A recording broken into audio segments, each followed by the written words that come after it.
everyone, and welcome back to another video. This time I'm going to be showing you guys how to use Jedi Master Luke against Supreme Leader Kylo Ren. But the trick is that we're going to be using basically garbage Jedi, with like 2 good ones and 2 less good ones. So I'm going to be using my team against this middle team here with the double tanks. It's the classic Supreme Leader Kylo Ren team that you would fight. And this is the team that I will be using. Now, this is a fairly quick battle, usually, but it has a very specific strategy that you need to follow pretty closely, or it can actually go wrong. But if you do it right, you will win basically 10 out of 10 times. The only important thing is that you do need pretty much most of the Zetas on Jedi Master Luke, especially Galactic Legend, Legend of the Jedi, FLX. Those 3 usually most people will have them, but Jedi Legacy and They Grow Beyond are actually extremely important for this fight. So if you don't have those Zetas and you want to make this work, you're unfortunately going to need to use those on Jedi Master Luke. The rest, they don't really matter. They're mods, they're like offense, whatever, it doesn't matter. You want them kind of relic. I have a Gear 12 Jahani there.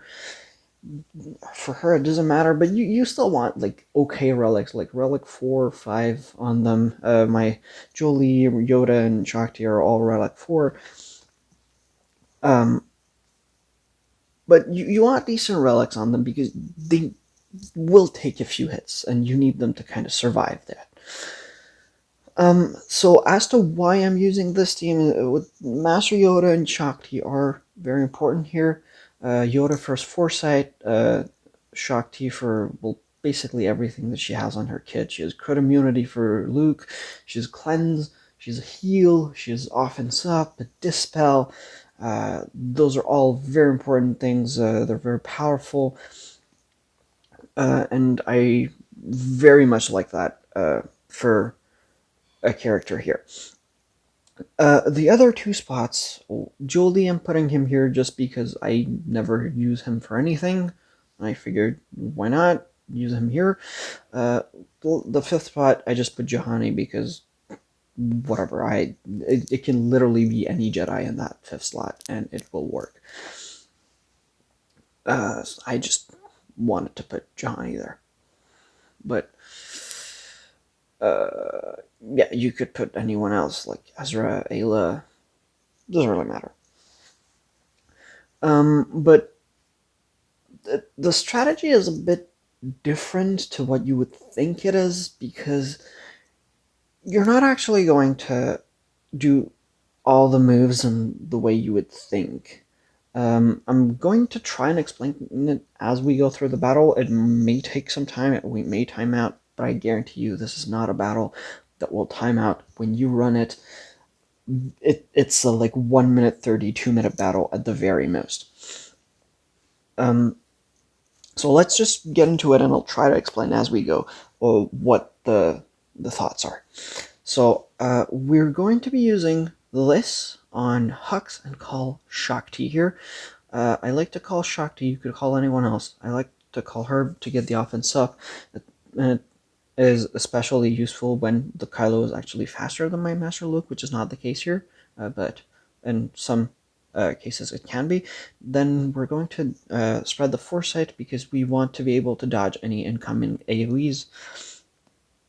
And at this point, we're trying to get as much ultimate charge as we can early on. Now, one thing that is very important is that by using the Grow Beyond on Hux, we gave him tenacity down, and we increase those cooldowns. And what that means is that he can't swap to Kylo, he can't mass assist. He's forced to use his basic, and when he's forced to use his basics, he will use up the advantage that he has. So he can't actually prevent me from gaining turn meter. So using this ability, I will give 15% turn meter to any Jedi that I target, which is good for me because it allows me to get to my ultimate faster. Now, on Master Luke's second turn, we do want to use F-Flex here and hope that we do land the ability blocks. Now, this is perfect. We got it on everyone except Crew, but he doesn't really matter here.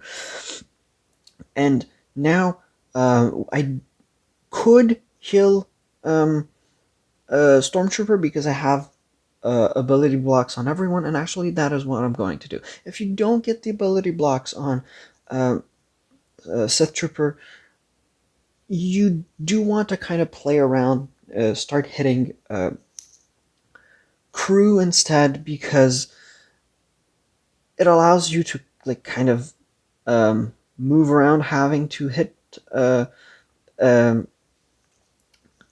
to kill someone, and then Sith Trooper doesn't like cleanse or AoE your face. Now here I put buff immunity on Crew, and now I'm going to call Shakti and dispel his taunt. Now it's unfortunate, as you can see, hitting Crew made it so that Hux gained advantage, so I can't gain turn meter anymore, but we're still going to be good here. What I'm going to do now is that there's a few things I could do. I could heal, I could cleanse, or I could call someone to assist. What I'm going to do is I am actually going to heal up Master Luke here, because you want him to have a lot of protection in the event that he needs to taunt. Well, he needs to have protection. If he doesn't have the protection, he's not going to taunt unless someone drops below 100% health, like we just saw here. Now, that was unfortunate. We had a hit on Grandmaster Yoda, but he survived. We're still fine. I did that just to get the protection up. Could have used the other ability as well. Here we're just going to basic try to kill Hux as fast as we can. Hux is out. We can gain turn meter again. At this point, you've pretty much won. You can maybe lose, but if you're like really bad, but it's a very comfortable fight. You know, we have full protection on almost everyone. Kylo doesn't even have his ultimate ready, and we have all these buffs on Master Yoda that he's ready to spread. And goodbye, your ultimate, your AoE is useless, Kylo. You can't do anything. And yeah, Crew's dead.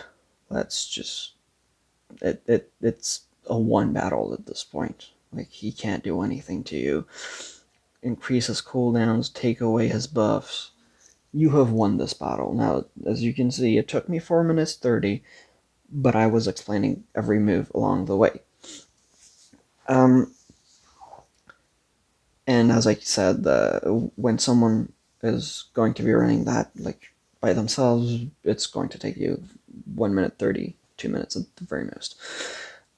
So I just wanted to touch upon that opening move as to why we're using They Grow Beyond on Hux and not opening with F-Flex, as most people would think. Well, there's two reasons. Because tenacity down is important to make sure the ability blocks land, and the cooldown increase is also important, so that Hux can't call Supreme Leader Kylo, can't reduce his cooldowns, he can't mass assist, he can't do any specials, and he also loses his advantage because he's forced to use basic, which actually we want that, because when he has advantage, well, we can't gain turn meter, and now we can. And the other thing is that if you do open with F-Lux, the thing with General Hux is that where is he? Where's Hux? Here he is. General Hux is, I believe, the highest or maybe second highest tenacity in the game. And if you do mod him with some decent tenacity, opening with Flux is very inconsistent because there's a very high chance that you will not get ability block on Hux. You'll get the ability block on the other 4, but Hux will be free, and he's going to swap Turn Meter to Darth Revan. Sorry, not Darth Revan. I don't know when to Master Luke. He's going to swap to Master. God damn it. To Supreme Leader Kylo Ren. I don't know what I'm thinking about right now. He's going to swap to Supreme Leader Kylo Ren, and Kylo's going to AoE, and all that ability block that you just put down, well, it's gone now. You don't have it anymore. And that strategy, if you use that, you can actually lose with Master Luke versus Supreme Leader Kylo Ren. Which is why having that tenacity down and the cooldown increase is the most consistent way of making this counter work. Now, that does it for this video for me. If you did enjoy, feel free to leave a like and subscribe if you haven't done that before. It does help the channel get more viewers and ultimately helping more people along the way. And I'll see you guys in the next video.